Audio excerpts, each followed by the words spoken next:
630 కోట్ల రూపాయలను శాంక్షన్ చేసి కొత్త భవనాన్ని నిర్మించుకోవడం కోసం అందరూ కలిసి కట్టుగా చేసిన ప్రయత్నంలో ఫలించడం ముఖ్యమంత్రి రేవంత్ రెడ్డి గారికి ప్రత్యేకంగా ధన్యవాదాలు తెలియజేస్తున్నాం.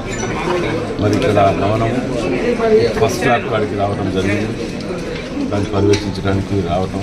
అదేవిధంగా 70 బ్యాచ్ ఉన్నటువంటి పెద్దలందరూ కూడా చాలామంది వారు చదువుకున్న పాలిటెక్నిక్ గురించి వాళ్ళందరూ కూడా ఎంతోమంది చదువుకున్న వాళ్ళు పూర్వ విద్యార్థులు ఇలా రావటం, వాళ్ళందరినీ కలవటం కూడా నిజంగా నాకు చాలా సంతోషంగా ఉంది. ఇది కంప్లీట్ అనేది అతి త్వరలో చేయాలని ఒక టాస్క్ తీసుకోవటం జరిగింది.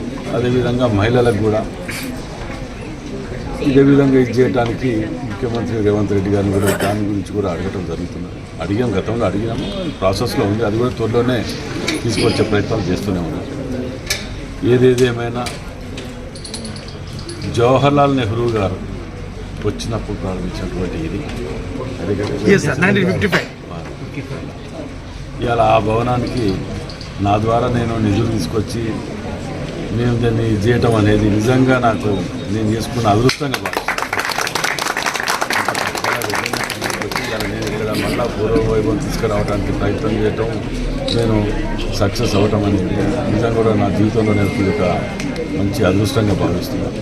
దీనికి పూర్తి స్థాయిలో కావలసిన అనుమతులన్నీ కూడా ఏర్పాటు చేసి చాలా పెద్ద ఎత్తున ఇది చేసి ముఖ్యమంత్రి రేవంత్ రెడ్డి గారిని కూడా మన హాస్పిటల్ ఓపెనింగ్కి వచ్చినప్పుడు పాలిటెక్నిక్ గర్ల్స్ అండ్ బాయ్స్ రెండు కూడా తీసుకొచ్చి పూర్వవైపు తీసుకురావడానికి సాయశక్తులు